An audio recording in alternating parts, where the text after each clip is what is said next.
ਤਾਂ ਜਿਸ ਮੁੱਦੇ ਉੱਤੇ ਹੀ ਗੱਲਬਾਤ ਹੋਵੇਗੀ ਔਰ ਸਿੱਧਾ ਜਿਹਾ ਸਵਾਲ ਇਹ ਹੈ ਕਿ ਜਾਖੜ ਇੱਕ ਪਾਸੇ ਪੰਜਾਬ ਬੀਜੇਪੀ ਨੂੰ ਲਾਜ਼ਮੀ ਤੌਰ ਤੇ ਉਹਨਾਂ ਨੂੰ ਜ਼ਿੰਮੇਵਾਰੀ ਦਿੱਤੀ ਗਈ ਹੈ ਕਿ ਬੀਜੇਪੀ ਦਾ ਕੁਨਬਾ ਵਧਾਇਆ ਜਾਵੇ ਜਾਂ ਬੀਜੇਪੀ ਪੰਜਾਬ ਦੇ ਵਿੱਚ ਮਜ਼ਬੂਤ ਕਰ ਸਕਣ। ਉਸ ਦੇ ਵਿੱਚ ਕਿੰਨਾ ਕਾਮਯਾਬ ਹੁੰਦੇ ਨੇ ਤੇ ਇਸ ਦੇ ਨਾਲ ਪੁਆਇੰਟ ਇਹ ਵੀ ਰਹੇਗਾ ਕਿ ਪੰਜਾਬ ਦੇ ਸਿਆਸੀ ਸਮੀਕਰਨ ਕੀ ਵਾਕਈ ਹੀ ਇਸ ਮੁੱਦੇ ਦੇ ਨਾਲ ਇਸ ਅਪਾਇੰਟਮੈਂਟ ਦੇ ਨਾਲ ਕੁਝ ਬਦਲਦੇ ਨਜ਼ਰ ਆ ਰਹੇ ਨੇ, ਖਾਸ ਤੌਰ ਤੇ ਅਕਾਲੀ ਦਲ ਬੀਜੇਪੀ ਨੂੰ ਲੈ ਕੇ। ਅਸੀਂ ਇਸ ਦੇ ਉੱਤੇ ਗੱਲਬਾਤ ਕਰਾਂਗੇ। ਸ਼ੁਰੂਆਤ ਕਰਦੇ ਹਾਂ ਸਭ ਤੋਂ ਪਹਿਲਾਂ ਤੁਹਾਡਾ ਤਾਰੁਫ ਕਰਵਾਉਂਦੇ ਹਾਂ ਅੱਜ ਦੇ ਮਹਿਮਾਨਾਂ ਦੇ ਨਾਲ ਜਿਹੜੇ ਚਰਚਾ ਦੇ ਵਿੱਚ ਸਾਡੇ ਨਾਲ ਸ਼ਾਮਲ ਹੋ ਰਹੇ ਨੇ।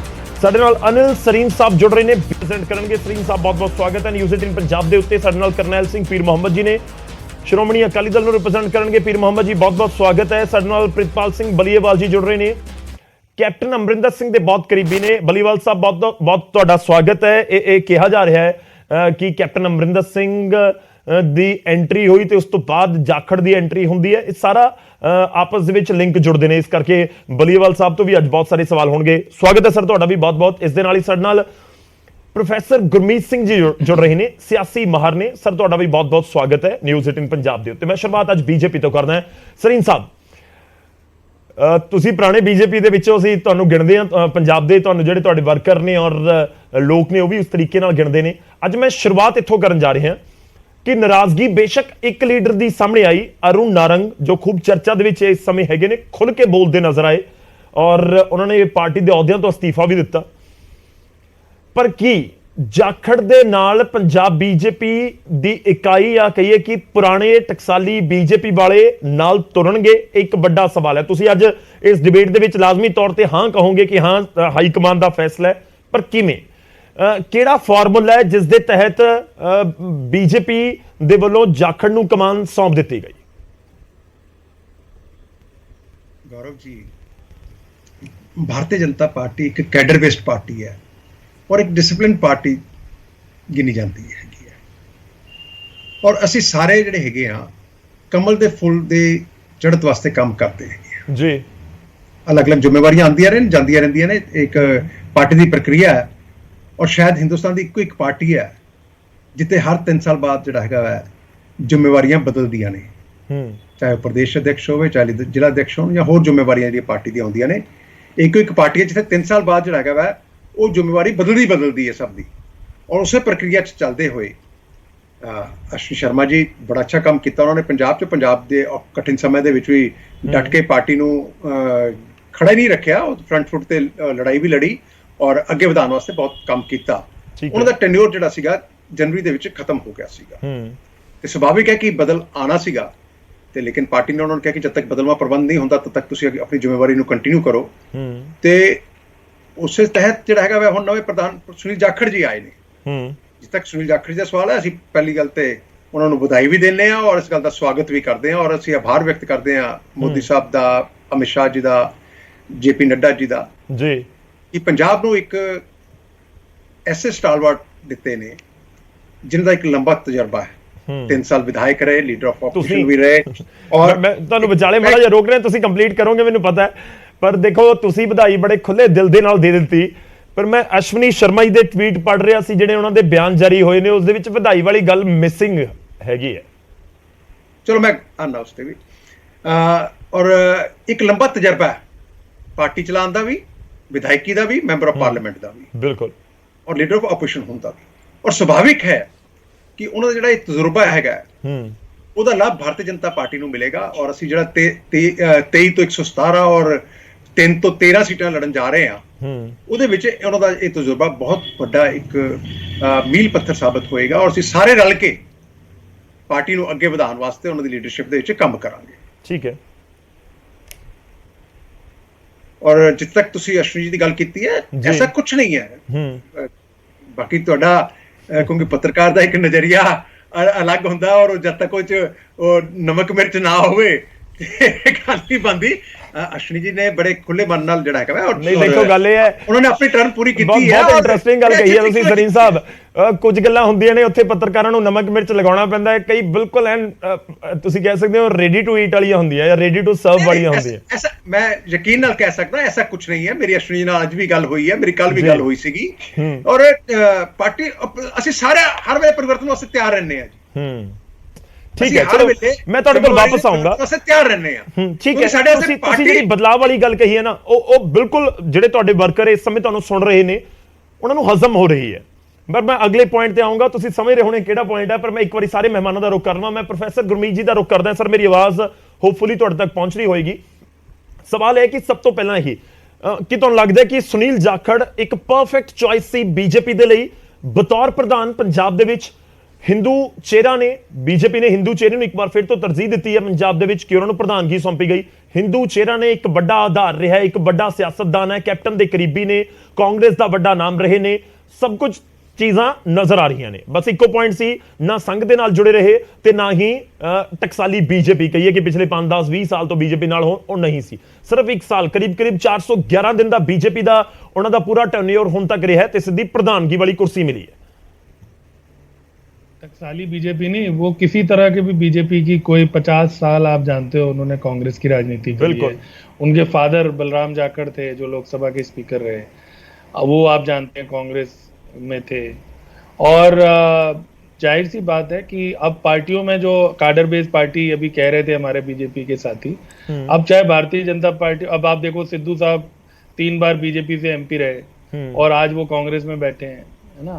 मलविंदर कंग बीजेपी में थे, वो आप में बैठे हैं। ऐसे ही कांग्रेस के लोग इधर बैठे, तो अब कोई विचारधारा वाली बात तो रह नहीं गई बिल्कुल भी।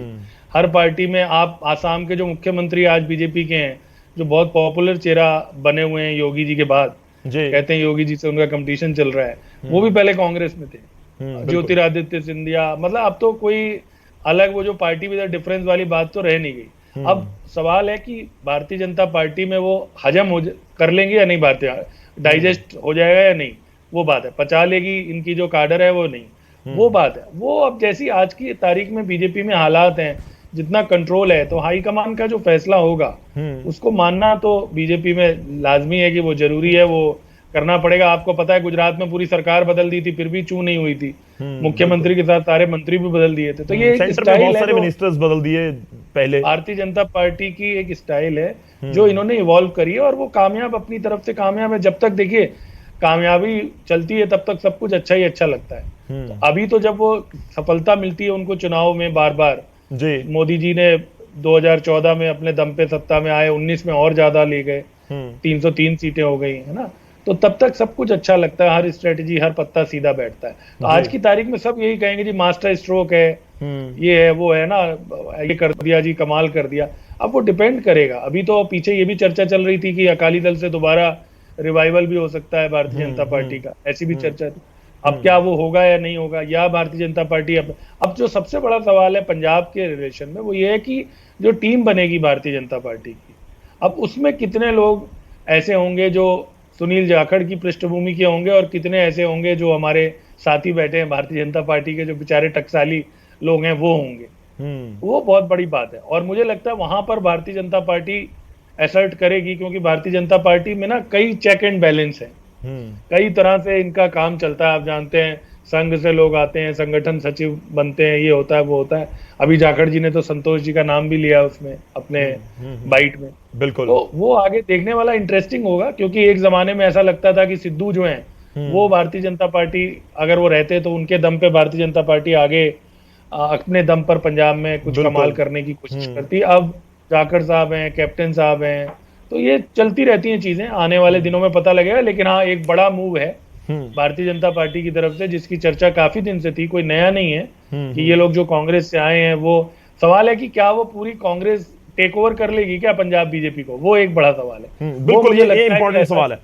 मैं सर इसी पॉइंट ਦੇ ਉੱਤੇ ਤੁਹਾਡੇ ਕੋਲ ਵਾਪਸ ਆਉਣਾ, ਇੱਕ ਵਾਰ ਸਾਰੇ ਨੂੰ ਆਪਾਂ ਐਡ ਕਰ ਦਈਏ, ਸਭ ਦੇ ਰਿਐਕਸ਼ਨ ਜ਼ਰੂਰੀ ਨੇ। मैं पीर मोहम्मद साहब का रुख करदा है। पीर मोहम्मद जी, आवाज पहुंच रही है मेरी? आ रही जी आवाज जी। तो अकाली दल किवें देख रहा है पीर मोहम्मद साहब? बहुत इंटरेस्टिंग है, इस समय सब दी नजरां तुहाडे वाले पासे ने, बहुत चर्चावां इस समय हो रही ने पंजाब च सियासी गलियारियां दे विच कि दोबारा गठजोड़ नूं लैके कंसोआ ने जाखड़ दी एंट्री बतौर प्रधान की कोई स्पीड ब्रेकर बन सकती है, या फिर वो जिहड़ी विंडो या डोर या दरवाजा नजर आ रहा सी कि हाँ शायद दोबारा ये अलायंस हो जाए, उत्थे एक ब्रेक लग सकती है। जाखड़ दे नाल तां तुसीं पोलीटिकल तौर दे उत्ते कह दो कि पंजाबी च आपां कहंदे कि बहुत लगदी रही है अकाली दल दी। चलो लगदी रही है, ਉਹ ਇੱਕ ਅਲੱਗ ਪਹਿਲੂ ਹੈ, ਪਰ ਪਹਿਲਾਂ ਤਾਂ ਉਹਨਾਂ ਨੂੰ ਸਟੇਟ ਦਾ ਬੀਜੇਪੀ ਦਾ ਪ੍ਰਧਾਨ ਨਿਯੁਕਤ ਕੀਤਾ ਗਿਆ ਤੇ ਅਸੀਂ ਸ਼ੁਭ ਕਾਮਨਾਵਾਂ ਦਿੰਦੇ ਹਾਂ ਕਿ ਉਹ ਪੰਜਾਬ ਦੇ ਭਲੇ ਲਈ, ਪੰਜਾਬ ਦੀ ਬੈਟਰਮੈਂਟ ਲਈ ਕੋਈ ਆਪਣੇ ਤਰਫੋਂ ਜੋ ਵੀ ਕੋਈ ਚੰਗਾ ਕਰ ਸਕਦੇ ਆ ਉਹ ਕਰਨ ਦੀ ਕੋਸ਼ਿਸ਼ ਕਰਨਗੇ। ਦੂਸਰਾ ਮੈਨੂੰ ਬਹੁਤ ਤਰਸ ਵੀ ਆਇਆ, ਬਹੁਤ ਇਹ ਗੱਲ ਜਿਹੜੀ ਕਿ ਜਿਵੇਂ ਨਾਰੰਗ ਸਾਹਿਬ ਉਹਨਾਂ ਦਾ ਤੁਸੀਂ ਕਿਸਾਨ ਸੰਘਰਸ਼ ਵੇਲੇ ਜੋ ਹਸ਼ਰ ਵੇਖਿਆ, ਕਿਵੇਂ ਉਹਨਾਂ ਦੇ ਕੱਪੜੇ ਪਾੜੇ, ਕਿਸ ਤਰੀਕੇ ਨਾਲ ਉਹ ਵਕਾਲਤ ਕਰਦੇ ਰਹੇ। ਗਰੇਵਾਲ ਸਾਹਿਬ, ਸਰਦਾਰ ਹਰਜੀਤ ਸਿੰਘ ਗਰੇਵਾਲ, ਫਿਰ ਉਸ ਤੋਂ ਅੱਗੇ ਆ ਜੋ ਜੈਨੀ ਸਾਹਿਬ ਤੇ ਸਰਜੀਤ ਕੁਮਾਰ ਜੈਨੀ ਜੀ, ਫਿਰ ਮਨੋਰੰਜਨ ਕਾਲੀਆ ਜੀ, ਮਾਸਟਰ ਮੋਹਨ ਲਾਲ ਜੀ, ਇਹ ਵਿਚਾਰੇ ਹੁਣ ਸਾਰੇ ਇਸ ਵੇਲੇ ਜਿਸ ਪੋਜੀਸ਼ਨ ਦੇ ਵਿੱਚ ਬੈਠੇ ਨੇ ਤੇ ਉਹ ਕਿਸ ਤਰ੍ਹਾਂ ਦੀਆਂ ਸ਼ੁਭ ਕਾਮਨਾਵਾਂ ਦੇਣਗੇ ਉਹਨਾਂ ਨੂੰ ਪਤਾ। ਪਰ ਮੈਂ ਇਹ ਗੱਲ ਕਹਾਂਗਾ ਕਿ ਦੇਖੋ ਸੁਨੀਲ ਕੁਮਾਰ ਜਾਖੜ ਜਿਹੜਾ ਇਹ ਉਹਨਾਂ ਨੇ ਆਪਦਾ ਫੈਸਲਾ ਜਿਵੇਂ ਲਿਆ ਸੀ, ਜਿਸ ਹਾਲਾਤ ਦੇ ਵਿੱਚ ਲਿਆ ਸੀ, ਉਸ ਦੇ ਵਿੱਚੋਂ ਇੱਕ ਗੱਲ ਝਲਕਦੀ ਹੈ ਕਿ ਇਸ ਵੇਲੇ ਜੋ ਸਿਆਸੀ ਤੌਰ ਦੇ ਉੱਤੇ ਚਾਹੇ ਆਮ ਆਦਮੀ ਪਾਰਟੀ ਹੈ ਚਾਹੇ ਬੀਜੇਪੀ ਹੈ, ਉਹਦੀ ਹਰ ਸੰਭਵ ਕੋਸ਼ਿਸ਼ ਹੈ ਕਿਸੇ ਵੀ ਤਰੀਕੇ ਦੇ ਨਾਲ ਪੰਜਾਬ ਦੇ ਅੰਦਰ ਜਾਂ ਦੇਸ਼ ਦੇ ਅੰਦਰ ਸੱਤਾ ਹਥਿਆਉਣ ਵਾਸਤੇ, ਜਿਵੇਂ ਪ੍ਰੋਫੈਸਰ ਗੁਰਮੀਤ ਸਿੰਘ ਜੀ ਨੇ ਕਿਹਾ ਕਿ ਦੇਖੋ ਹਰ ਸੰਭਵ ਕੋਸ਼ਿਸ਼ ਕੀਤੀ ਜਾ ਰਹੀ ਹੈ।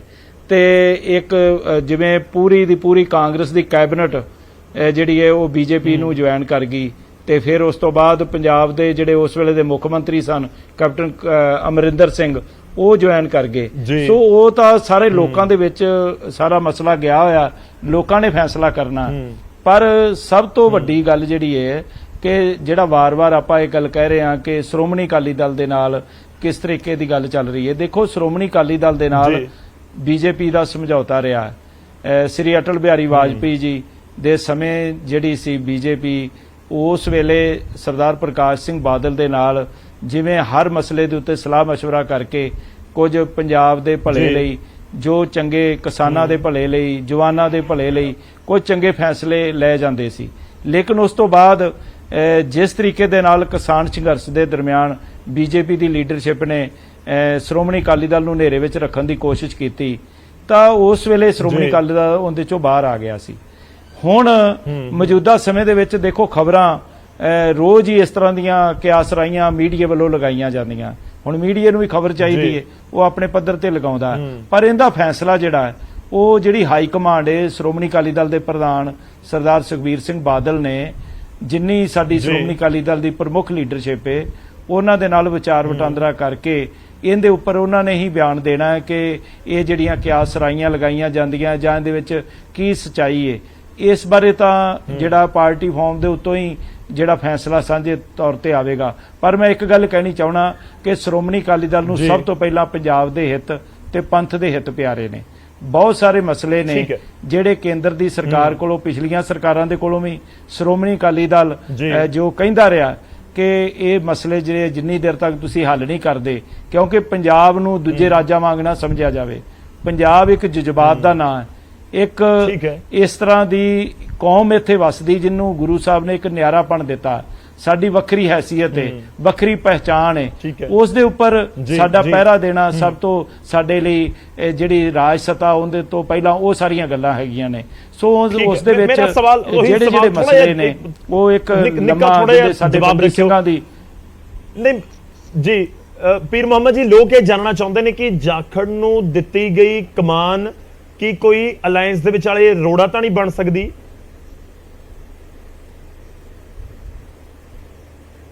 ਦੇਖੋ ਜਾਖੜ ਸਾਹਿਬ ਨੇ ਤਾਂ ਆਪਦੀ ਪ੍ਰਧਾਨਗੀ ਲਈ ਹੈ, ਉਹਨਾਂ ਨੇ ਜਿੰਨਾ ਆਪਣਾ ਜਿਹੜੇ ਰੋੜੇ ਕੱਢਣੇ ਸੀ ਉਹ ਉਹਨਾਂ ਨੇ ਕੱਢ ਕੇ ਤੇ ਇੱਥੇ ਪ੍ਰਧਾਨਗੀ ਤੱਕ ਪਹੁੰਚ ਗਏ ਨੇ। ਸੋ ਉਹਨਾਂ ਦਾ ਰੋੜਾ ਕਿੱਥੇ ਅਟਕਿਆ ਜਾਣਾ ਜਾਂ ਕੀ ਨਹੀਂ, ਇਹ ਇੱਕ ਅਲੱਗ ਪਹਿਲੂ ਹੈ। ਪਹਿਲੀ ਗੱਲ ਹੈ ਕਿ ਵਿਚਾਰਧਾਰਕ ਤੌਰ ਦੇ ਉੱਤੇ ਸ਼੍ਰੋਮਣੀ ਅਕਾਲੀ ਦਲ ਜਿਹੜਾ ਹੈ ਉਹ ਆਪਣੇ ਪੰਥ ਤੇ ਪੰਜਾਬ ਪ੍ਰਤੀ ਜਿਹੜੀ ਸਮਰਪਿਤ ਭਾਵਨਾ ਲੈ ਕੇ ਪਿਛਲੇ ਸਮੇਂ ਦੇ ਵਿੱਚ ਚੱਲਦਾ ਰਿਹਾ ਤੇ ਉਸ ਦੇ ਵਿੱਚ ਜਿੱਥੇ ਜਿੱਥੇ ਸਾਡੇ ਉੱਤੇ ਪ੍ਰਸ਼ਨ ਚਿੰਨ੍ਹ ਲੱਗਾ, ਜਿੱਥੇ ਜਿੱਥੇ ਅੱਜ ਲੋਕ ਸਾਨੂੰ ਸਵਾਲ ਕਰਦੇ ਆ, ਉਹਦੇ ਵਿੱਚ ਕਿਤੇ ਨਾ ਕਿਤੇ ਜਿਹੜਾ ਬੀਜੇਪੀ ਦਾ ਰੋਲ ਰਿਹਾ ਹੈ ਉਸ ਨੂੰ ਜ਼ਰੂਰ ਜਿਹੜਾ ਚੈੱਕ ਕਰਨਾ ਪਵੇਗਾ ਔਰ ਉਸ ਨੂੰ ਦੇਖਣਾ ਪਵੇਗਾ ਕਿ ਅਸੀਂ ਜੋ ਪਿਛਲੇ ਸਮੇਂ ਦੇ ਵਿੱਚ ਸਾਡੇ ਨਾਲ ਜਿਹੜੇ ਮਸਲੇ ਅਸੀਂ ਕਹਿੰਦੇ ਰਹੇ ਤੇ ਉਹ ਹੱਲ ਹੋਣ ਦੀ ਬਜਾਏ ਲਮਕੇ ਆ। ਹੁਣ ਮੈਂ ਬੰਦੀ ਸਿੰਘਾਂ ਦੀ ਗੱਲ ਕਰ ਰਿਹਾ ਸੀ, ਬਹੁਤ ਸਾਰੇ ਮਸਲੇ ਆ ਠੀਕ ਕਿ ਯੂਨੀਫਾਰਮ ਸਿਵਲ ਕੋਡ ਦਾ ਜਿਹੜਾ ਠੀਕ ਹੈ, ਇਸ ਚਲੋ, ਵੇਲੇ ਚੱਲ ਰਿਹਾ ਨਹੀਂ, ਉਹਦੇ ਵਿੱਚ ਵੀ ਅਜੇ ਤੱਕ ਕੋਈ ਡਰਾਫਟ ਤੁਹਾਡਾ ਸਾਹਮਣੇ ਗੱਲ ਨਹੀਂ ਹੈ ਕਿ ਆਇਆ। ਸਾਰੀਆਂ ਸੋ ਬਹੁਤ ਸਾਰੇ ਚਰਚਾਵਾਂ ਮਸਲੇ ਨੇ ਗੱਠਜੋੜ ਦੇ ਜਿਹਨਾਂ ਉੱਤੇ ਦੇ ਵੀ ਉੱਤੇ debate ਸ਼੍ਰੋਮਣੀ ਰੱਖਾਂਗੇ, ਅਕਾਲੀ ਦਲ ਨੂੰ ਲਾਜ਼ਮੀ ਪਹਿਲਾਂ ਤੌਰ ਆਪਣੀ ਤੇ ਉਹ ਆਈਡੀਓਲੋਜੀ discuss ਦੇ ਹੋਏਗਾ। ਪ੍ਰਤੀ ਚੱਲਣਾ ਮੈਂ ਤੁਹਾਡੇ ਕੋਲ ਵਾਪਸ ਆਉਣਾ ਸਰ, ਥੋੜਾ ਜਿਹਾ ਮੈਨੂੰ ਸਮਾਂ ਦਿਓ। ਭਾਈ ਇੱਕ ਵਾਰੀ ਬਲੀਵਾਲ ਸਾਹਿਬ ਬਹੁਤ ਦੇਰ ਦੇ ਇੰਤਜ਼ਾਰ ਕਰ ਰਹੇ ਨੇ, ਬਲੀਵਾਲ ਸਾਹਿਬ ਦਾ ਰੁਖ ਕਰਦੇ ਹਾਂ। ਬਲੀਵਾਲ ਸਾਹਿਬ ਦੇਖੋ, ਇਸ ਸਮੇਂ ਚਰਚਾਵਾਂ ਇਹ ਖੂਬ ਨੇ ਕਿ ਜਾਖੜ ਸਾਹਿਬ ਅੱਗੇ ਨੇ ਤੇ ਪਿੱਛੇ ਕੈਪਟਨ ਸਾਹਿਬ ਦੀ ਖੂਬ ਸਪੋਰਟ ਹੈ ਇੱਕ ਤਰੀਕੇ ਦੇ ਨਾਲ, ਕਿ ਇਹ ਪੂਰੀ ਸਕ੍ਰਿਪਟ ਦੇ ਰਾਈਟਰ ਸਮਝਿਆ ਜਾਵੇ ਕੈਪਟਨ ਅਮਰਿੰਦਰ ਸਿੰਘ ਨੂੰ, ਕਿਉਂਕਿ ਇੱਕ ਵਾਰੀ ਸਭ ਨੂੰ ਯਾਦ ਹੈ, ਸਾਡੇ ਦਰਸ਼ਕਾਂ ਨੂੰ ਵੀ ਯਾਦ ਹੋਏਗਾ, ਬਤੌਰ ਮੁੱਖ ਮੰਤਰੀ ਕੈਪਟਨ ਅਮਰਿੰਦਰ ਸਿੰਘ ਜਦੋਂ ਕਾਂਗਰਸ ਦੇ ਵਿੱਚ ਸੀ, ਮੁੱਖ ਮੰਤਰੀ ਦੇ ਅਹੁਦੇ ਉੱਤੇ ਸੀ, ਤਾਂ ਉਹਨੇ ਜ਼ਿਕਰ ਕੀਤਾ ਸੀ ਕਿ ਮੇਰਾ ਉੱਤਰ ਅਧਿਕਾਰੀ ਸੁਨੀਲ ਜਾਖੜ ਹੋ ਸਕਦਾ ਹੈ। ਤਾਂ ਜਾਖੜ ਬੀਜੇਪੀ 'ਚ, ਕੈਪਟਨ ਅਮਰਿੰਦਰ ਸਿੰਘ ਬੀਜੇਪੀ 'ਚ ਪਹੁੰਚ ਗਏ, ਹੋਰ ਕਈ ਲੀਡਰ ਪਹੁੰਚ ਗਏ, ਤੇ ਇਸ ਸਮੇਂ ਚਰਚਾ ਇਹੀ ਹੈ।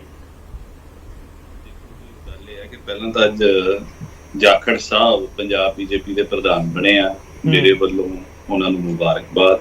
ਕੈਪਟਨ ਸਾਹਿਬ ਨੇ ਵੀ ਉਹਨਾਂ ਨੂੰ ਮੁਬਾਰਕਬਾਦ ਦਿੱਤੀ ਹੈਗੀ ਆ।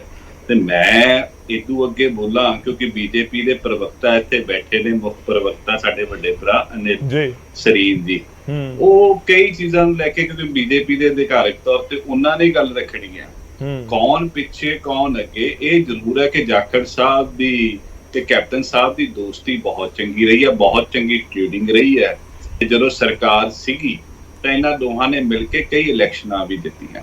ਹੁਣ ਇਹ ਬੀਜੇਪੀ ਦਾ ਪਾਰਟ ਨੇ, ਬੀਜੇਪੀ ਦੀ ਟੀਮ ਇਹਨਾਂ ਦੇ ਨਾਲ ਹੈ, ਬੀਜੇਪੀ ਦੇ ਨਾਲ ਰਲ ਕੇ ਆਸ ਤੇ ਉਮੀਦ ਰੱਖਦੇ ਹਾਂ ਕਿ ਸਟਰੋਂਗਲੀ ਬੀਜੇਪੀ ਜਿਹੜੀ ਅੱਗੇ ਇਲੈਕਸ਼ਨਾਂ ਆ ਰਹੀਆਂ ਨੇ, ਚਾਹੇ ਉਹ ਆਪਣੀਆਂ ਜ਼ਿਲ੍ਹਾ ਪ੍ਰੀਸ਼ਦ ਹੋਣ, ਮਿਊਨਿਸਪੈਲਿਟੀ ਦੀਆਂ ਹੋਣ ਤੇ ਬਾਕੀ ਸਰਪੰਚੀ ਦੀਆਂ ਹੋਣ, ਕੋਈ ਪਿੰਡ ਪੱਧਰ ਤੇ ਬੀਜੇਪੀ ਨੇ ਪਹੁੰਚ ਕਰਨੀ ਸ਼ੁਰੂ ਕੀਤੀ ਹੈ ਤੇ ਉਸ ਦੇ ਵਿੱਚ ਰਿਜ਼ਲਟ ਦੇਣਗੇ। ਤੇ 2024 ਦੀ ਜਿਹੜੀ ਤਿਆਰੀ ਚੱਲਦੀ ਪਈ ਹੈ ਉਸ ਦੇ ਵਿੱਚ ਰਿਜ਼ਲਟ ਆਉਣ ਦੇ ਲਈ ਮੇਬੀ ਇਹ ਬਦਲਾਅ ਹੋਏ ਹੋਣ। ਜੋ ਕੀਤੇ ਆ ਸੈਂਟਰਲ ਬੀਜੇਪੀ ਨੇ, ਉਹ ਜ਼ਿਆਦਾ ਸਿਆਣੇ ਨੇ, ਜ਼ਿਆਦਾ ਚੰਗੀ ਤਰ੍ਹਾਂ ਜਾਣਦੇ ਨੇ, ਤੇ ਅੱਜ ਤਾਂ ਉਹਨਾਂ ਲਈ ਚੰਗਾ ਦਿਨ ਹੈ ਜਾਖੜ ਸਾਹਿਬ ਨਾਲ, ਕਿਉਂਕਿ ਮੈਂ ਵੀ ਉਹਨਾਂ ਨਾਲ ਲੰਮਾ ਸਮਾਂ ਕੰਮ ਕੀਤਾ ਹੈ, ਕਿਉਂਕਿ ਜਦੋਂ ਉਹ ਸਾਡੇ ਪ੍ਰਧਾਨ ਹੁੰਦੇ ਸੀ ਤੇ ਅਸੀਂ ਉਹਨਾਂ ਨਾਲ ਸੀਗੇ। ਤੇ ਇੱਕ ਵਧੀਆ ਸ਼ਖਸ ਨੇ, ਮੈਨੂੰ ਉਮੀਦ ਹੈ ਸਰੀਨ ਸਾਹਿਬ ਤੇ ਬਾਕੀ ਟੀਮ ਉਹਨਾਂ ਨਾਲ ਰਲ ਕੇ ਚੰਗਾ ਕੰਮ ਕਰੂਗੀ, ਕਿਉਂਕਿ ਹੀ is a very nice man, ground ਨਾਲ ਜੁੜੇ ਹੋਏ ਨੇ, ਲੋਕਾਂ ਦੇ ਮੁੱਦਿਆਂ ਨੂੰ ਭਲੀ ਭਾਂਤੀ ਜਾਣਦੇ ਨੇ, ਆਪਣੇ MLA ਰਹੇ ਨੇ, CLP ਰਹੇ ਨੇ, ਮੈਂਬਰ ਪਾਰਲੀਮੈਂਟ ਰਹੇ ਨੇ, ਪਾਰਟੀ ਦੇ ਪ੍ਰਧਾਨ ਨੇ, ਸਾਰੀਆਂ ਚੀਜ਼ਾਂ 'ਚ ਹੋ ਕੇ ਆ ਗਏ।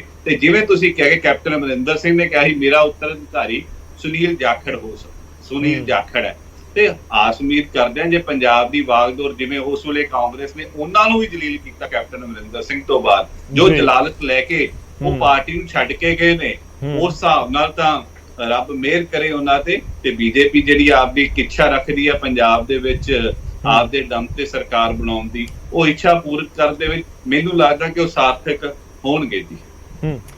ਮੈਂ ਸਰੀਨ ਸਾਹਿਬ ਦਾ ਰੁਖ ਕਰਦਾ। ਸਰੀਨ ਸਾਹਿਬ, ਇਸ ਚਰਚਾ ਦੇ ਵਿੱਚ ਇੱਕ ਜ਼ਿਕਰ ਹੋਇਆ, ਪ੍ਰੋਫੈਸਰ ਗੁਰਮੀਤ ਜੀ ਸਾਡੇ ਨਾਲ ਨੇ, ਉਹਨਾਂ ਨੇ ਵੀ ਜ਼ਿਕਰ ਕੀਤਾ ਕਿ ਜਿਹੜੇ ਟਕਸਾਲੀ ਬੀਜੇਪੀ ਵਾਲੇ ਆ ਉਹਨਾਂ ਦੇ ਲਈ ਹਜ਼ਮ ਕਰਨਾ ਕੀ ਆਸਾਨ ਹੋਏਗਾ। ਹੋ ਸਕਦਾ ਕਿ ਬਹੁਤ ਸਾਰੇ ਲੀਡਰ ਇਸ ਸਮੇਂ ਤੁਹਾਨੂੰ ਬੈਠ ਕੇ ਸੁਣ ਰਹੇ ਹੋਣ ਜਿਹੜੇ ਪੁਰਾਣੇ ਬੀਜੇਪੀ ਦੇ ਨਾਲ ਜੁੜੇ ਹੋਏ ਨੇ, ਜਿਨ੍ਹਾਂ ਨੇ ਉਹ ਕਿਸਾਨ ਅੰਦੋਲਨ ਵਾਲਾ 2-2.5 ਸਾਲ ਪਹਿਲਾਂ ਪੂਰਾ ਮਾਹੌਲ ਦੇਖਿਆ ਹੈ, ਉਹ ਇਹ ਵੀ ਸੋਚ ਰਹੇ ਹੋਣੇ ਆ ਕਿ ਚਾਹੇ ਸਰੀਨ ਸਾਹਿਬ ਨੂੰ ਪ੍ਰਧਾਨ ਬਣਾ ਦਿੰਦੇ, ਸਰੀਨ ਸਾਹਿਬ ਜਾਂ ਫਿਰ ਹੋਰ ਜਿਹੜੇ ਬੀਜੇਪੀ ਦੇ ਲੀਡਰ ਹੈਗੇ ਨੇ ਜਿਹੜੇ ਪੁਰਾਣੇ ਜੁੜੇ ਹੋਏ ਨੇ, ਕਿਉਂਕਿ ਬਦਲਾਅ ਤਾਂ ਹੋਣਾ ਸੀ, ਪਰ ਬਾਹਰੋਂ ਆਏ ਕਿਸੇ ਸ਼ਖਸ ਨੂੰ ਇੰਨੀ ਜਲਦੀ ਕਮਾਨ ਕਿਉਂ ਸੌਂਪ ਦਿੱਤੀ ਗਈ? ਦੇਖੋ, ਤੱਕ ਭਾਰਤੀ ਜਨਤਾ ਪਾਰਟੀ ਦਾ ਸਵਾਲ ਹੈਗਾ। ਮੈਂ ਪਹਿਲਾਂ ਦੱਸਿਆ ਕਿ ਚਾਹੇ ਜਦੋਂ ਇੱਕ ਘਰ ਦੇ ਵਿੱਚ ਇੱਕ ਮੈਂਬਰ ਜੁਆਇਨ ਕਰ ਜਾਂਦਾ ਫਿਰ ਉਹ ਨਵਾਂ ਪੁਰਾਣਾ ਨਹੀਂ ਰਹਿੰਦਾ। Member of the family is a member of the family. ਉਹ ਫਿਰ ਨਵੇਂ ਪੁਰਾਣੇ ਦਾ ਜੇ ਇਹ ਵਿਤਕਰੇ ਲੈ ਕੇ ਚੱਲੋਗੇ ਤੇ ਫਿਰ ਪਾਰਟੀਆਂ ਨਹੀਂ ਚੱਲਦੀਆਂ ਹੈਗੀਆਂ। ਇਹ ਗੱਲ ਤਾਂ ਸਾਨੂੰ ਸਮਝਣੀ ਪਏਗੀ। ਸੋ ਇੱਥੇ ਭਾਰਤੀ ਜਨਤਾ ਪਾਰਟੀ 'ਚ ਨਵਾਂ ਪੁਰਾਣਾ ਐਸਾ ਕੁਛ ਨਹੀਂ ਹੈ। ਜੋ ਭਾਰਤੀ ਜਨਤਾ ਪਾਰਟੀ ਦਾ ਮੈਂਬਰ ਬਣ ਗਿਆ ਉਹ ਭਾਰਤੀ ਜਨਤਾ ਪਾਰਟੀ ਦਾ ਕਾਰਜਕਰਤਾ, ਔਰ ਅਸੀਂ ਸਾਰੇ ਭਾਰਤੀ ਜਨਤਾ ਪਾਰਟੀ ਦੇ ਕਾਰਜਕਰਤਾ ਦੇ ਰੂਪ ਦੇ ਵਿੱਚ ਹੀ ਕੰਮ ਕਰਦੇ ਹਾਂ। ਅਲੱਗ-ਅਲੱਗ ਜ਼ਿੰਮੇਵਾਰੀਆਂ ਮਿਲਦੀਆਂ ਰਹਿੰਦੀਆਂ ਨੇ ਔਰ ਬਦਲਾਅ ਵੀ ਆਉਂਦੇ ਰਹਿੰਦੇ ਨੇ। ਸੁਭਾਵਿਕ ਹੈ ਸਾਡੇ, ਕਿਉਂਕਿ ਜਿਵੇਂ ਮੈਂ ਤੁਹਾਨੂੰ ਦੱਸਿਆ ਕਿ ਸਾਡੇ ਸੰਗਠਨ ਦੀ ਪद्धਤੀ ਹੈ, ਕੋਈ ਬਦਲਾਅ ਵੀ ਆਉਂਦੇ ਰਹਿੰਦੇ ਨੇ ਔਰ 3 ਸਾਲ ਬਾਅਦ ਅਧਿਕਸ਼ ਨੇ ਬਦਲਣਾ ਹੀ ਹੁੰਦਾ ਤੇ ਉਸ ਦੇ ਕਰਕੇ ਜਿਹੜਾ ਹੈਗਾ ਮੈਂ ਨਹੀਂ ਸਮਝਦਾ ਕਿ ਕਿਸ ਤਰ੍ਹਾਂ ਦੀ ਕੋਈ ਹੈਗੀ ਹੈ। ਇੱਕ ਅੱਧੀ ਘਟਨਾ ਜਿਵੇਂ ਤੁਸੀਂ ਦੱਸਿਆ ਹੈਗਾ ਉਹ ਕਿਉਂਕਿ ਲੋਕਲ ਇਸ਼ੂਜ਼ ਕਰਕੇ ਕਿਸੇ ਵੇਲੇ ਥੋੜਾ ਬਹੁਤਾ ਹੋ ਸਕਦੀ ਹੈ, ਲੇਕਿਨ ਬਾਏ ਐਂਡ ਲਾਰਜ ਕੀ ਓਵਰਵੈਲਮਿੰਗ ਪੂਰੇ ਬੀਜੇਪੀ ਜਿਹੜੀ ਹੈਗੀ ਹੈ ਸੁਨੀਲ ਜਾਖੜ ਜੀ ਦੇ ਨਾਲ ਖੜੀ ਹੈ। ਉਹ ਸਾਡੇ ਅਧਿਕਸ਼ ਨੇ, ਉਹ ਕਮਾਂਡ ਕਰਨਗੇ, ਲੀਡ ਕਰਨਗੇ। ਅਸੀਂ ਉਹਨਾਂ ਦੇ ਨਾਲ ਕੰਧੇ ਨਾਲ ਕੰਧਾ ਮਿਲਾ ਕੇ ਪਾਰਟੀ ਨੂੰ ਅੱਗੇ ਵਧਾਉਣ ਵਾਸਤੇ 23 ਤੋਂ 117 ਔਰ 3 ਤੋਂ 13 ਔਰ ਉਹਦੇ ਬਾਅਦ ਇਲਾਵਾ ਮਿਊਨਿਸਪੈਲਿਟੀਜ਼, ਮਿਊਨਿਸਪਲ ਕਾਰਪੋਰੇਸ਼ਨਸ ਔਰ ਪੰਚਾਇਤ ਦੇ ਚੁਣਾਵ ਜਿਹੜੇ ਹੈਗੇ ਨੇ ਜੀ ਅਸੀਂ ਲੜਨ ਵਾਸਤੇ ਬਿਲਕੁਲ ਤਿਆਰ ਹਾਂ ਔਰ ਲੜਾਂਗੇ और पार्टी विजयी बनाने वास्ते काम जी जी। मैं एक प्रोफेसर गुरमीत जी, जो आप भी जिक्र कर रहे थे, लेकिन मैं एक और चीज आपसे समझनी चाहूंगा कि क्या ये पंजाब बीजेपी में हाईकमान के पास कोई ऑप्शन नहीं था, ये भी समझा जाए कि इसलिए जाखड़ को कमान सौंपनी पड़ी? देखिए, पंजाब में भारतीय जनता पार्टी अपने दम पे कभी सत्ता में तो रही नहीं, तो उनका कोई मुख्यमंत्री तो रहा नहीं कभी भी, मंत्री जरूर रहे अकाली दल के साथ जी। तो जाहिर सी बात है कि वो स्ट्रेचर पंजाब बीजेपी में जो नेता थे, कुछ लोग केंद्र में मंत्री भी हैं, पहले भी रहे, अभी भी हैं, लेकिन वो उस तरह का स्ट्रेचर नहीं बन पाया और हमेशा एक सेकंड पार्टनर रहे अकाली दल के बाद। और उसके बाद पिछले चुनाव में भी आप देखते हो कि ऐसी सफलता मिली नहीं। इवन कि जब मोदी जी की लहर चल रही थी तब भी आपको याद होगा कि अरुण जेटली भी अमृतसर से चुनाव हार गए थे 2014 और कैप्टन अमरिंदर सिंह तो, और हालांकि बाद में वो वित्त मंत्री बने वहां पर, लेकिन चुनाव वो हार गए।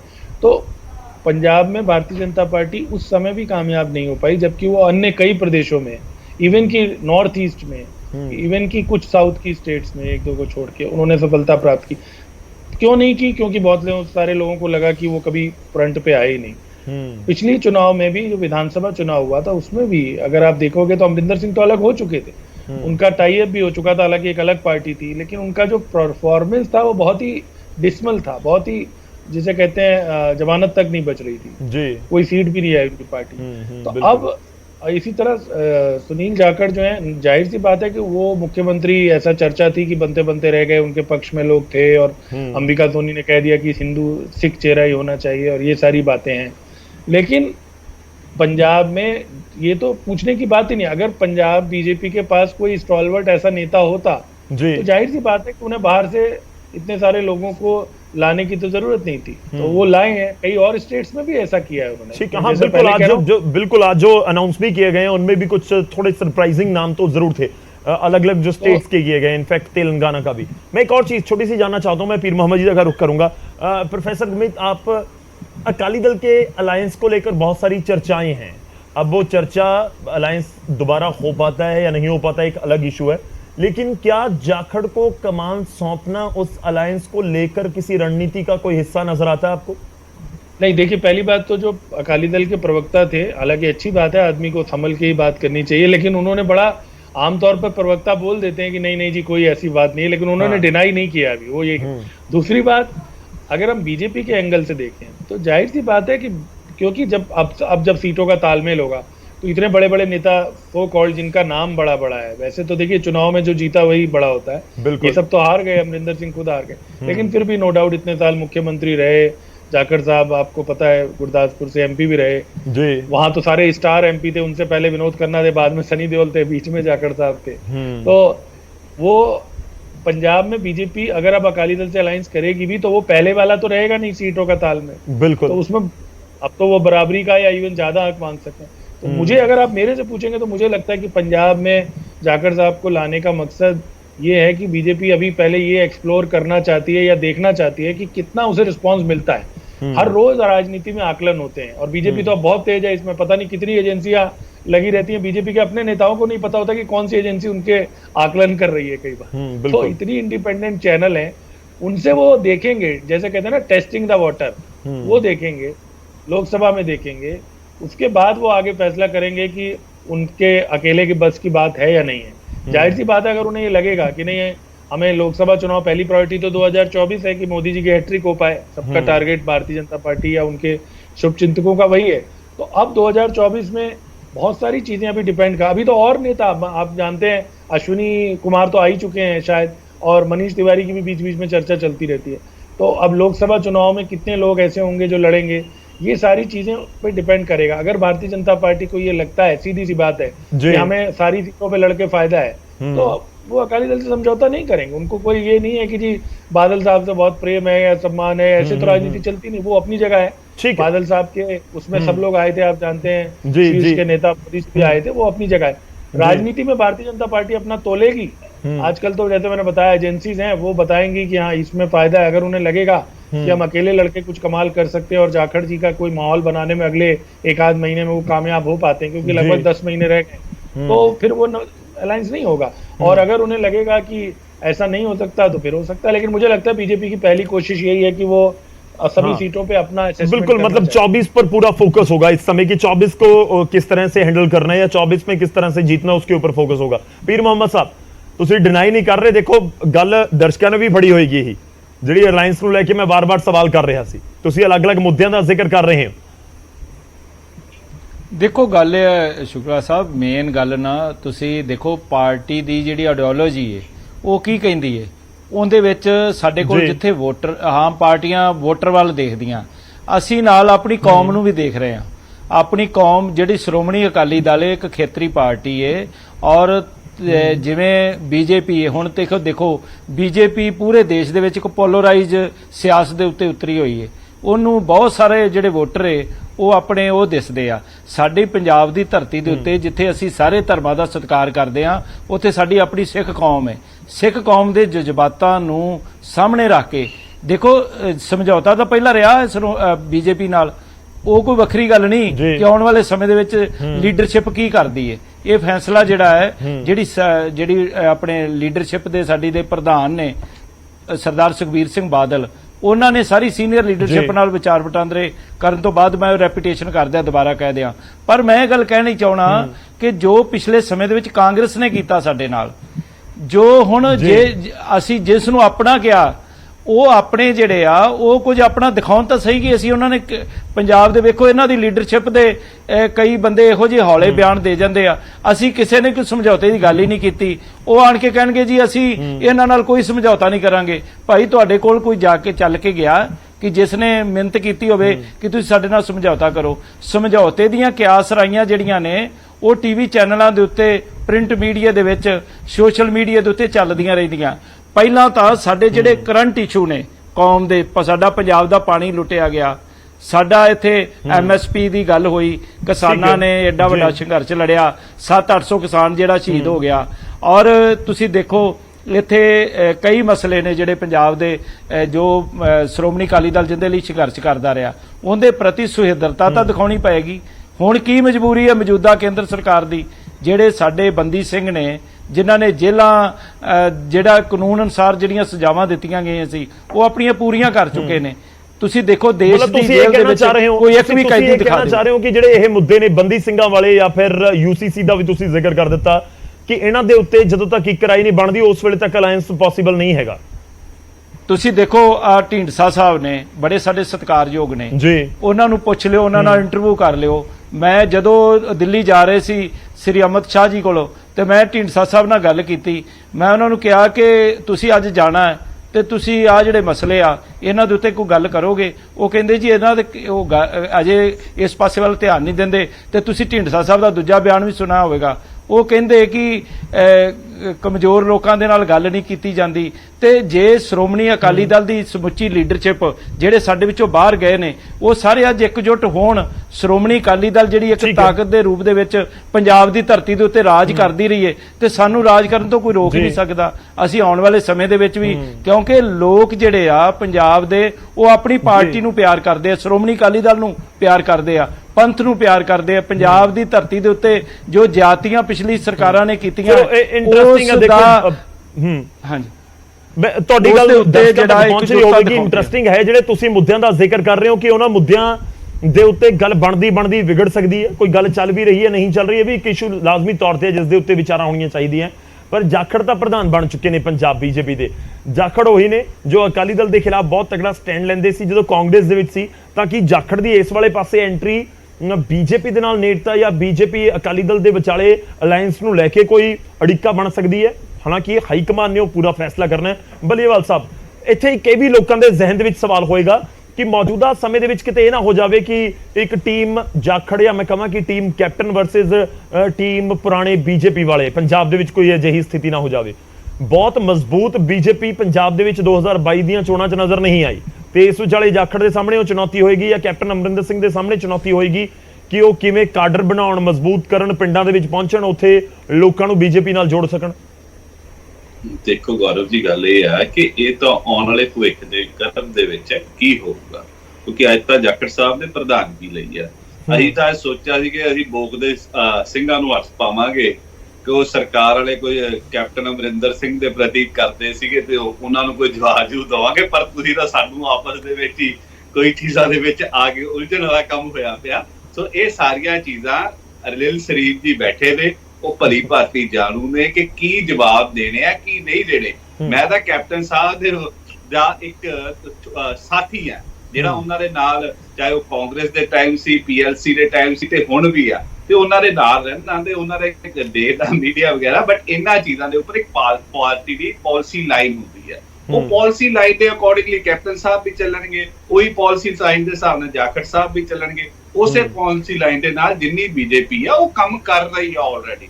ਤੇ ਇਹਨਾਂ ਦਾ ਜਿਹੜਾ ਸਿਸਟਮ ਸੰਗਠਨ ਦਾ ਹੈਗਾ, ਕਿਉਂਕਿ ਸੰਗਠਨ ਮੰਤਰੀ ਬਾਹਰੋਂ ਆਦੇ ਨੇ, ਬਾਕੀ ਅਲੱਗ-ਅਲੱਗ ਚੀਜ਼ਾਂ ਦੇ ਇੰਚਾਰਜ ਲੱਗਦੇ, ਜਿੰਨਾ ਕਿ ਮੈਂ ਹੁਣ ਇਹਨਾਂ ਦੇ ਨੇੜੇ ਹੋ ਕੇ ਵੇਖਿਆ ਤੇ ਮੈਨੂੰ ਚੀਜ਼ਾਂ ਦੇਖਣ ਨੂੰ ਮਿਲੀਆਂ, ਉਹ ਅਲੱਗ ਸੈਟਅਪ ਹੈ। ਤੇ ਉਹ ਅਲੱਗ ਸੈਟਅਪ ਦੇ ਵਿੱਚ ਸਭ ਤੋਂ ਜ਼ਿਆਦਾ ਬੈਟਰ ਸਰੀਨ ਸਾਹਿਬ ਨੂੰ ਪਤਾ ਹੈ ਕਿ ਉਹ ਕਿਵੇਂ ਵਰਕਆਊਟ ਹੋਊਗਾ। ਤੇ ਜਾਖੜ ਸਾਹਿਬ ਮੈਨੂੰ ਉਮੀਦ ਹੈ, ਕਿਉਂਕਿ ਇੱਕ ਐਕਸਪੀਰੀਅੰਸਡ ਆਦਮੀ ਹੈ, ਕਈ ਚੀਜ਼ਾਂ ਨੇ, ਇੱਕ ਦੂਸਰੀ ਪਾਰਟੀ ਨੂੰ ਵੀ ਚਲਾਇਆ ਉਹਨਾਂ ਨੇ, CLP ਵੀ ਰਹੇ ਨੇ, ਮਜ਼ਬੂਤ ਲੀਡਰ ਨੇ, ਜਾਟ ਲੀਡਰ ਦੇ, ਜੱਟਾਂ ਦੇ ਵਿੱਚ ਵੀ ਉਹਨਾਂ ਦਾ ਸਨਮਾਨ ਪੂਰਾ ਹੈ, ਚਾਹੇ ਉਹ ਜੱਟ ਸਿੱਖ ਨੇ ਤੇ ਚਾਹੇ ਜਾਟ ਸਿੱਖ ਨੇ, ਉਹ ਸਾਰੇ ਪਾਸੇ। ਇਵਨ ਰਾਜਸਥਾਨ ਦੇ ਵਿੱਚ ਵੀ ਉਹਨਾਂ ਦਾ ਸਨਮਾਨ ਹੈ, ਹਰਿਆਣਾ ਦੇ ਵਿੱਚ ਵੀ ਹੈ, UP ਦੇ ਵਿੱਚ ਵੀ ਹੈ। ਇੱਕ ਲਾਰਜਰ ਸਾਰੀਆਂ ਗੱਲਾਂ ਹੈਗੀਆਂ। ਸਭ ਦੇਖੋ ਗੱਲ ਪਤਾ ਕੀ ਹੈ ਕਿ ਤੁਸੀਂ ਇਕੱਠੇ ਹੋ ਕੇ ਵਿਰੋਧੀਆਂ ਨੂੰ ਘੇਰਨਾ, ਉਸ ਤੋਂ ਪਹਿਲਾਂ ਲੋਕਾਂ ਦੇ ਜ਼ਿਹਨ ਦੇ ਵਿੱਚ, ਖਾਸ ਤੌਰ ਤੇ ਜਿਹੜੇ BJP ਦੇ ਵਰਕਰ ਨੇ, ਜਿਹੜੇ ਜਾਖੜ ਦੇ ਸਪੋਰਟਰ ਨੇ, ਉਹਨਾਂ ਦੇ ਜ਼ਿਹਨ ਦੇ ਵਿੱਚ ਇਹ ਸਵਾਲ ਹੋਏਗਾ ਕਿ ਆਪਸ ਦੇ ਵਿੱਚ ਕੋਈ ਟਸਲ ਵਰਗੀ ਗੱਲ ਨਾ ਹੋ ਜਾਏ। ਇਸ ਕਰਕੇ ਸਵਾਲ ਪੁੱਛਣੇ ਲਾਜ਼ਮੀ ਨੇ। ਇਸ ਕਰਕੇ ਅਸੀਂ ਅੱਜ ਤੁਹਾਨੂੰ ਸੱਦਿਆ ਵੀ ਤੇ ਮੈਂ ਸਵਾਲ ਕਰ ਵੀ ਰਿਹਾ ਕਿ ਕੋਈ ਗੱਲ ਨਹੀਂ, ਜਦੋਂ ਹੁਣ ਜਿਸ ਦਿਨ ਕਾਂਗਰਸ ਤੇ ਆਮ ਆਦਮੀ ਪਾਰਟੀ ਵੀ ਨਾਲ ਬੈਠੇ ਹੋਣਗੇ ਉਸ ਤਰੀਕੇ ਦੇ ਸਵਾਲ ਵੀ ਹੋਣਗੇ। ਤਾਂ ਅੱਜ ਤੁਸੀਂ ਦੋਵੇਂ ਹੋ, ਇਸ ਕਰਕੇ ਮੈਂ ਸਵਾਲ ਵੀ ਪੁੱਛ ਰਿਹਾ ਕਿ ਵਰਸਸ ਵਾਲੀ ਦੋਵਾਂ ਦੇ ਵਿਚਾਲੇ ਨਾ ਕੋਈ ਗੱਲ ਹੋ ਜਾਵੇ। ਮੈਂ ਕਿਹਾ ਵਰਸਸ ਵਾਲੀ, ਮੈਂ ਤਾਂ ਕਹੀ ਜਾਂਦਾ ਕਿ ਸਾਡੇ ਵੱਡੇ ਭਰਾ ਨੇ। ਵਰਸਸ ਵਾਲੀ ਗੱਲ ਤਾਂ ਹੋਵੇ ਜਿਸ ਚੀਜ਼ ਤੇ ਉਹ ਕੁਰਸੀ ਤੇ ਬੈਠੇ ਨੇ, ਮੌਜੂਦਾ ਚੀਫ ਸਪੋਕਸਪਰਸਨ ਆਫ BJP ਨੇ ਉਹ, ਤੇ ਉਸ ਚੀਜ਼ ਦਾ ਜਵਾਬ ਉਹੀ ਦੇ ਸਕਦੇ ਆ। ਮੈਂ ਉਧਰ ਦਾ ਜਵਾਬ ਲਵਾਂਗਾ, ਉਹਨਾਂ ਦਾ ਮੈਂ ਜਵਾਬ ਲੈਣ ਦੀ ਕੋਸ਼ਿਸ਼ ਕਰ ਰਿਹਾ ਬਾਰ-ਬਾਰ। ਕਰਕੇ ਅਗਰ ਤੁਸੀਂ ਉਹ ਕਹੋ ਕਿ ਇੱਕ ਪਿਕਚਰਾਈਜੇਸ਼ਨ ਵੈਸੀ ਹੋ ਜੇ, ਤੇ ਅੱਜ ਪਹਿਲਾ ਦਿਨ ਜਾਖੜ ਸਾਹਿਬ ਦਾ ਤੇ ਅਸੀਂ ਆਪਸ ਵਿੱਚ ਦੋਵੇਂ ਭਰਾਵਾਂ ਦੇ ਸਿੰਘ ਫਸਾਉਣ ਲੱਗੇ ਹੋਇਆ। ਅਸੀਂ ਬਹੁਤ ਚੰਗੇ ਭਰਾ ਨਾ, ਮੈਂ ਸਿੰਘ ਨਹੀਂ ਫਸਾ ਰਿਹਾ। ਦੇਖੋ ਇੰਟਰਸਟਿੰਗ ਪਤਾ ਕੀ ਹੈ ਕਿ ਗੱਲ ਇਹੀ ਹੋ ਰਹੀ ਹੁੰਦੀ ਹੈ, ਇਸੇ ਪੁਆਇੰਟ ਦੇ ਉੱਤੇ ਚਰਚਾ ਹੋ ਰਹੀ ਹੁੰਦੀ ਹੈ।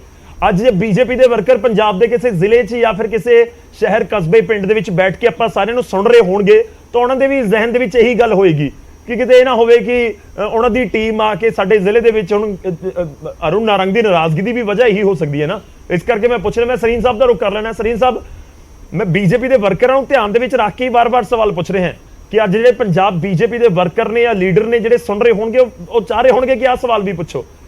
ਸਵਾਲ ਇਹ ਹੈ ਕਿ ਕਿਤੇ ਹਾਈਜੈਕ ਤਾਂ ਨਹੀਂ ਹੋ ਜਾਏਗਾ ਜਿਹੜੇ ਕਾਂਗਰਸੀ BJP ਦੇ ਵਿੱਚ ਸ਼ਾਮਲ ਹੋਏ, ਪੰਜਾਬ BJP ਦੇ ਵਿੱਚ ਵੱਡੇ ਅਹੁਦੇ ਦੇ ਉੱਤੇ ਪਹੁੰਚ ਗਏ, ਕਿ ਉਹ ਪੁਰਾਣੇ ਵਾਲੇ ਜਿਨ੍ਹਾਂ ਨੇ ਕਿਸਾਨ ਅੰਦੋਲਨ ਦੇ ਦੌਰਾਨ ਬਹੁਤ ਔਖਾ ਟਾਈਮ ਕੱਟਿਆ, ਉਹ ਸੋਚ ਰਹੇ ਹੋਣਗੇ ਕਿ ਹੁਣ ਸਾਡੇ ਪੱਲੇ ਤਾਂ ਕੁਝ ਨਹੀਂ ਆਣਾ, ਇਹ ਸਾਡੇ ਜ਼ਿਲ੍ਹੇ ਦੇ ਵਿੱਚੋਂ ਜਾਖੜ ਸਾਹਿਬ ਨੇ, ਫਲਾਣੇ ਜ਼ਿਲ੍ਹੇ ਦੇ ਵਿੱਚੋਂ ਕੈਪਟਨ ਅਮਰਿੰਦਰ ਸਿੰਘ ਹੈਗੇ ਨੇ, ਫਲਾਣੇ ਜ਼ਿਲ੍ਹੇ ਦੇ ਵਿੱਚ ਕੋਈ ਹੋਰ ਆਗੂ ਹੈ ਜਿਹੜਾ BJP 'ਚ ਸ਼ਾਮਲ ਹੋਇਆ, ਸਾਡਾ ਨੰਬਰ ਤਾਂ ਨਹੀਂ ਲੱਗਣਾ। ਨਹੀਂ, ਐਸਾ ਕੁਝ ਨਹੀਂ ਹੈ। ਮੈਂ ਜਿਵੇਂ ਪਹਿਲਾਂ ਕਿਹਾ ਕਿ BJP ਦਾ ਵਰਕਿੰਗ ਸਟਾਈਲ ਬਾਕੀ ਪੋਲੀਟੀਕਲ ਪਾਰਟੀਆਂ ਦੇ ਵਰਕਿੰਗ ਸਟਾਈਲ ਤੋਂ ਬਿਲਕੁਲ ਡਿਫਰੈਂਟ ਹੈਗਾ। ਸਾਡੇ ਅਲੱਗ-ਅਲੱਗ ਜ਼ਿੰਮੇਵਾਰੀਆਂ, ਅਲੱਗ-ਅਲੱਗ ਕਾਰਜਕਰਤਾ ਦੇ ਜ਼ਿੰਮੇ ਲੱਗਦੀਆਂ ਨੇ। ਦੂਜੀਆਂ ਪਾਰਟੀ ਤੇ ਉਹਦੇ ਮਿਲਦੇ ਆ ਨਾ, ਸਾਡੇ ਜ਼ਿੰਮੇਵਾਰੀਆਂ ਕਹਿੰਦੇ ਨੇ ਉਹਨੂੰ। ਸੋ ਅਸੀਂ ਅਲੱਗ-ਅਲੱਗ ਭੂਮਿਕਾ ਦੇ ਵਿੱਚ ਅਲੱਗ-ਅਲੱਗ ਜ਼ਿੰਮੇਵਾਰੀਆਂ ਸਾਰੇ ਨਿਭਾਉਣਾ ਸਿੱਖੇ ਹੋਏ ਆ। ਔਰ ਜਦੋਂ ਮੈਂ ਕਿਹਾ ਕਿ ਇਹ ਜਿਹੜਾ ਤੁਹਾਡੇ ਮਨ 'ਚ ਵਹਿਮ ਹੈਗਾ ਕਿ ਪਤਾ ਨਹੀਂ ਉਹ ਨਿਊ ਵਰਸਸ 올ਡ ਦਾ, ਇਹ ਭਾਰਤੀ ਜਨਤਾ ਪਾਰਟੀ 'ਚ ਨਹੀਂ ਹੁੰਦਾ ਹੈਗਾ। ਜਿਹੜਾ ਪਰਿਵਾਰ ਦਾ ਮੈਂਬਰ ਬਣ ਗਿਆ, ਕੋਈ ਹੁਣ ਕਾਰਜਕਰਤਾ ਦੇ ਵਿੱਚ ਹੀ ਹੋਏਗਾ। ਹੁਣ ਸਾਡੇ ਵਰਗੇ 1980 ਤੋਂ ਲੱਗੇ ਹੋਏ ਨੇ, ਕੁਝ 90 ਚ ਆਏ ਹੋਣਗੇ, ਕੁਝ 2000 ਚ ਆਏ ਹੋਣਗੇ, ਕੋਈ 2010 ਚ ਆਏ ਹੋਣਗੇ, ਕੋਈ 2020 ਚ ਆਹੀ ਗੱਲ ਪੁੱਛ ਰਿਹਾ ਸੀ ਬਸ ਮੈਂ। ਨਹੀਂ ਆਹੀ ਗੱਲ ਪੁੱਛ ਰਿਹਾ ਸੀ ਜਿਹੜੀ ਤੁਸੀਂ ਕਹਿ ਦਿੱਤੀ ਨਾ ਕਿ 1980 ਤੋਂ ਲੱਗਿਆ ਹੋਇਆ। ਬਸ ਇਹੀ ਤੁਹਾਡੇ ਵਰਕਰ ਵੀ ਬਹੁਤ ਸਾਰੇ ਸ਼ਾਇਦ ਸੋਚ ਨਾ ਰਹੇ ਹੁਣ, ਬਸ ਪੁਆਇੰਟ ਉਹੀ ਸੀ। ਨਾ ਗੌਰਵ, ਇੱਕ ਗੱਲ ਸਮਝ, don't take it other way. ਮੈਂ ਕੀ ਕਹਿ ਰਿਹਾ, ਅਸੀਂ ਸਾਰੇ ਹੁਣ ਜੇ ਅਸੀਂ ਕਹੀਏ ਕਿ I am bit older than the others, ਤੇ ਮੇਰੇ ਉਹਨਾਂ 'ਚ ਕੋਈ ਫਰਕ ਆ ਗਿਆ, ਐਸਾ ਬਿਲਕੁਲ ਨਹੀਂ ਹੈਗਾ। ਅਸੀਂ ਸਾਰੇ ਮੂਲ ਰੂਪ ਦੇ ਵਿੱਚ ਇੱਕ ਕਾਰਜਕਰਤਾ ਦੇ ਨਾਤੇ ਜ਼ਿੰਮੇਵਾਰੀਆਂ ਨਿਭਾਉਂਦੇ ਆ। Don't take it other way ਕਿ ਮੈਂ ਜੇ ਆਪਣਾ ਕਹਤਾ ਕਿ ਮੈਂ 1980 ਤੋਂ ਲੱਗਿਆ ਤੇ ਤੁਹਾਨੂੰ ਤੁਸੀਂ ਦੂਜੇ ਪਾਸੇ ਲੈ ਜਾਓ, don't take it that way. ਮੇਰਾ ਸਿਰਫ ਇਹ ਕਹਿਣਾ ਹੈਗਾ ਕਿ ਜਦੋਂ ਪਾਰਟੀ ਦਾ ਕਾਰਜਕਰਤਾ ਬਣ ਗਿਆ, ਉਹ ਕਿੰਨੇ ਚਿਰ ਤੋਂ ਲੱਗਿਆ ਹੋਇਆ, ਕਿੰਨੇ ਚਿਰ ਤੋਂ ਨਹੀਂ ਲੱਗਿਆ ਹੋਇਆ, ਇਹ ਇਮੈਟੀਰੀਅਲ ਹੈ। ਠੀਕ ਹੈ, ਉਹ ਕੰਮ ਕਿਸ ਤਰ੍ਹਾਂ ਕਰਦਾ ਹੈ, ਉਹਦੀ ਯੋਗਤਾ ਕੀ ਹੈ, ਔਰ ਜਿਹੜਾ ਸੁਭਾਵਿਕ ਹੈ ਕਿ ਜਿਹੜਾ ਅੱਛੇ ਤਰੀਕੇ ਨਾਲ ਆਪਣੀ ਜ਼ਿੰਮੇਵਾਰੀ ਨਿਭਾਏਗਾ ਉਹਨੂੰ ਅੱਗੇ ਨਿਕਲੇਗਾ। ਇਹ ਚੀਜ਼ ਤੇ ਇੱਕ ਸੰਗਠਨ ਦਾ ठीक है। ਨਿਯਮ ਹੈਗਾ। चलो मेरे को समा खत्म हो चला, मैं कंक्लूड करना है। ठीक ਲਾਸਟ ठीक है, तुसी कहो जी जी। ਕਿਸੇ ਵੀ ਤਰ੍ਹਾਂ ਦਾ ਨਵੇਂ ਪੁਰਾਣੇ ਦਾ ਕੋਈ ਇਸ਼ੂ ਨਹੀਂਗਾ। ਸਾਰੇ ਭਾਰਤੀ ਜਨਤਾ ਪਾਰਟੀ ਦੇ ਕਾਰਜਕਰਤਾ ਦੇ ਰੂਪ ਦੇ ਵਿੱਚ ਚਲੋ ਸਰੀਨ ਸਾਹਿਬ, ਮੈਂ ਦੇਖੋ ਤੁਸੀਂ ਆਪਣੇ ਜਿਹੜੇ ਵਰਕਰ ਨੇ ਨਾ ਉਹਨਾਂ ਨੂੰ ਇੱਕ ਕਲੀਅਰ ਪਿਕਚਰ ਦੱਸ ਦਿਓ। ਤੁਸੀਂ ਚੀਫ ਸਪੋਕਸਪਰਸਨ ਹੋ ਬੀਜੇਪੀ ਦੇ, ਪੰਜਾਬ ਬੀਜੇਪੀ ਦੇ ਬਹੁਤ ਸਾਰੇ ਵਰਕਰ ਤੁਹਾਨੂੰ ਸੁਣ ਰਹੇ ਹੋਣਗੇ, ਉਹਨਾਂ ਨੂੰ ਕੀ ਕਹਿਣਾ ਚਾਹੋਗੇ? ਜੇਕਰ ਕੋਈ ਨਿਰਾਸ਼ ਹੈ, ਜੇਕਰ ਕਿਸੇ ਦੇ ਕੋਈ ਦਿਲ ਦੇ ਵਿੱਚ ਗੱਲ ਆ ਰਹੀ ਹੈ ਤਾਂ ਸਰੀਨ ਸਾਹਿਬ ਤੋਂ ਜਾਣਨਾ ਚਾਹੁੰਦੇ ਨੇ ਕਿ ਉਹ ਕੀ ਸੋਚਣ, ਕੀ ਸਮਝਣ। ਗੌਰਵ ਜੀ, ਪਹਿਲੀ ਗੱਲ ਮੈਂ ਬਿਲਕੁਲ ਕਲੀਅਰ ਕਰ ਦਿਆਂ, ਕਿਸੇ ਤਰ੍ਹਾਂ ਦੀ ਨਿਰਾਸ਼ਾ ਜਾਂ ਚਿੰਤਾ ਜਾਂ ਪ੍ਰਸ਼ਨ ਜਿਹੜਾ ਹੈਗਾ ਭਾਰਤੀ ਜਨਤਾ ਪਾਰਟੀ ਦੇ ਕਿਸੇ ਵੀ ਕਾਰਜਕਰਤਾ ਦੇ ਵਿੱਚ ਉੱਠਣ ਦਾ ਸਵਾਲ ਹੀ ਨਹੀਂ ਪੈਦਾ ਹੁੰਦਾ। ਠੀਕ ਹੈ, ਕਿਉਂ? ਅਸੀਂ ਇੱਕ ਡਿਸਪਲਿਨਡ ਪਾਰਟੀ ਹੈਗੇ ਆ ਔਰ ਕੇਂਦਰ ਨੇ ਜੋ ਵੀ ਨਿਰਣਾ ਕੀਤਾ ਸੋਚ ਸਮਝ ਕੇ ਕੀਤਾ, ਅਸੀਂ ਉਹਦਾ ਸਵਾਗਤ ਕਰਦੇ ਆ, ਜਾਖੜ ਸਾਹਿਬ ਨੂੰ ਵਧਾਈ ਦਿੰਦੇ ਆ ਔਰ ਸਾਰੇ बीजेपी ਦੇ ਕਾਰਜਕਰਤਾ ਉਹਨਾਂ ਨਾਲ ਕੰਧੇ ਨਾਲ ਕੰਧਾ ਮਿਲਾ ਕੇ। ठीक है, चलो सर मेरे को समय खत्म हो गया, पर मैं प्रोफेसर साहब का एक बहुत छोटा जिहा कमेंट चाहना है सर। मैं 20 सेकंड ही दे पाऊंगा, ਤੁਸੀਂ पूरा कुछ सुनिया, ਤੁਹਾਡਾ फाइनल कमेंट। देखो जी, ऐसा होता है मनुष्य के अंदर, हर आदमी के अंदर कुछ नेचुरल इंस्टिंक्ट होती हैं, प्रवृत्तियां होती हैं जी। अब अगर तरीन साहब ये कहें जी बीजेपी के सारे लोग उनसे ऊपर उठ गए, मोह माया से ही ऊपर उठ गए, इतने डिसिप्लिन है, इनको कोई फर्क नहीं पड़ता। देखिए, एक माहौल होता है, ठीक है, आज की तारीख में कंट्रोल है। कई स्टेट में भारतीय जनता पार्टी में भी गुटबाजी की खबरें आती है। इवन हिमाचल में ऑन रिकॉर्ड कहा गया कई लोग रेबेल हो गए, वो सब भी तो भारतीय जनता पार्टी के डिसिप्लिन सोल्जर थे। तो ऐसा दावा ना करें। हर आदमी में देखिए थोड़ा बहुत प्रतिस्पर्धा है, थोड़ी बहुत लालच है, थोड़ा बहुत मोह है, थोड़ा बहुत त्याग भी है, इनमें थोड़ा ज्यादा होगा और पार्टियों से। लेकिन आप कहो कि हमारे सारे त्यागी पुरुष बैठे हैं, जो ये कोई किसी को प्रतिक्रिया नहीं है, सब लोगों ने हाथ जोड़ के सब संत पुरुष हैं, ऐसा तो नहीं होता ना। थोड़ा बहुत तो चलिए कहीं अंदर कभी वो बात सामने आती है, कभी नहीं आती है, ठीक है, कभी डर होता सर है, मैं कभी माफी चाहूंगा, बीच में रोक रहा हूं, मेरे पास समय खत्म हो चला है। बहुत बहुत धन्यवाद हमारे साथ जुड़ने के लिए। सरीन साहब ਤੁਹਾਡਾ ਵੀ ਧੰਨਵਾਦ, ਬਲੀਵਾਲ ਸਾਹਿਬ ਤੁਹਾਡਾ ਵੀ ਧੰਨਵਾਦ ਤੇ ਪੀਰ ਮੁਹੰਮਦ ਸਾਹਿਬ ਤੁਹਾਡਾ ਵੀ ਧੰਨਵਾਦ। ਕਹਿ ਰਹੇ ਇੱਕ ਚੁਣੌਤੀ ਤਾਂ ਲਾਜ਼ਮੀ ਤੌਰ ਤੇ ਵੱਡੀ ਨਜ਼ਰ ਆ ਰਹੀ ਹੈ ਸੁਨੀਲ ਜਾਖੜ ਦੇ ਸਾਹਮਣੇ। ਹੁਣ ਜਿਸ ਦੇ ਉੱਤੇ ਅਸੀਂ ਡਿਬੇਟ ਕਰਨ ਦੀ ਕੋਸ਼ਿਸ਼ ਕੀਤੀ ਹੈ, ਚਰਚਾ ਕਿ ਵਾਕਈ ਹੀ बीजेपी ਦੇ ਅੰਦਰ ਕੋਈ ਧੜੇਬੰਦੀ ਤਾਂ ਨਹੀਂ ਹੋ ਜਾਏਗੀ। ਧੜੇਬੰਦੀ ਇੱਕ ਬਿਲਕੁਲ ਸਹੀ ਵਰਡ ਹੈ, ਆਮ ਤੌਰ ਤੇ ਪੋਲੀਟੀਕਲ ਪਾਰਟੀਆਂ ਦੇ ਵਿੱਚ ਹੁੰਦੀ ਹੈ ਔਰ ਇਸ ਕਰਕੇ ਵੀ ਹੁੰਦੀ ਹੈ ਕਿ ਕੋਈ ਅਜਿਹਾ ਲੀਡਰ ਬਾਹਰੋਂ ਲਿਆ ਕੇ ਬਿਠਾ ਦਿੱਤਾ ਜਾਂਦਾ ਹੈ ਤੇ ਜਿਹੜੀ ਪੁਰਾਣੀ ਲੀਡਰਸ਼ਿਪ ਹੁੰਦੀ ਹੈ ਉਸ ਨੂੰ ਹਜ਼ਮ ਨਹੀਂ ਕਰ ਪਾਉਂਦੀ। ਪਰ ਬੀਜੇਪੀ ਦੇ ਵਿੱਚ ਇੱਕ ਬਹੁਤ ਇੰਪੋਰਟੈਂਟ ਪੁਆਇੰਟ ਹੈ ਜੋ ਪ੍ਰੋਫੈਸਰ ਸਾਹਿਬ ਜ਼ਿਕਰ ਕਰ ਰਹੇ ਸੀ ਕਿ ਬੀਜੇਪੀ ਦੇ ਵਿੱਚ ਇਸ ਤਰੀਕੇ ਨਾਲ ਬਗਾਵਤ ਜਾਂ ਬਾਗੀ ਸੁਰ ਜਾਂ ਫਿਰ ਵਿਰੋਧ ਦੇ ਸੁਰ ਕੋਈ ਬਹੁਤ ਉੱਚੇ ਸੁਣਨ ਨੂੰ ਦੇਸ਼ ਭਰ ਦੇ ਵਿੱਚ ਤੁਹਾਨੂੰ ਨਹੀਂ ਮਿਲਦੇ। ਪਰ ਕੀ ਵਾਕਈ ਜਾਖੜ ਨੂੰ ਸਾਥ ਉਸ ਤਰੀਕੇ ਨਾਲ ਮਿਲ ਜਾਏਗਾ, ਦਿਲ ਤੋਂ ਸਾਥ। ਇਹ ਪੁਆਇੰਟ ਹੈ ਕਿ ਦਿਲ ਤੋਂ ਸਾਥ ਸਾਰਿਆਂ ਦਾ ਮਿਲ ਜਾਏਗਾ। ਇੱਕ ਵੱਡੀ ਚੁਣੌਤੀ ਹੈ, 24 ਜ਼ਿਆਦਾ ਦੂਰ ਨਹੀਂ, 24 ਦੇ ਇਲੈਕਸ਼ਨ ਜ਼ਿਆਦਾ ਦੂਰ ਨਹੀਂ। ਦੇਖਣਾ ਹੋਏਗਾ ਉਹ ਹੈਂਡਲ ਕਿਵੇਂ ਕਰਦੇ ਨੇ ਇਸ ਪੂਰੀ ਸਿਚੁਏਸ਼ਨ ਨੂੰ। ਤੇ ਜਾਖੜ ਬਤੌਰ ਪ੍ਰਧਾਨ ਕੀ ਅਲਾਈਅੰਸ ਵਾਲੇ ਪਾਸੇ ਪਾਰਟੀ ਨੂੰ ਲੈ ਕੇ ਜਾਂਦੇ ਨੇ ਜਾਂ ਨਹੀਂ ਲੈ ਕੇ ਜਾਂਦੇ, ਪੰਜਾਬ ਦੇ ਸਿਆਸੀ ਸਮੀਕਰਨਾਂ ਤੇ ਕੀ ਅਸਰ ਹੁੰਦਾ ਹੈ ਉਸ ਤੇ ਵੀ ਨਜ਼ਰ ਰਹੇਗੀ।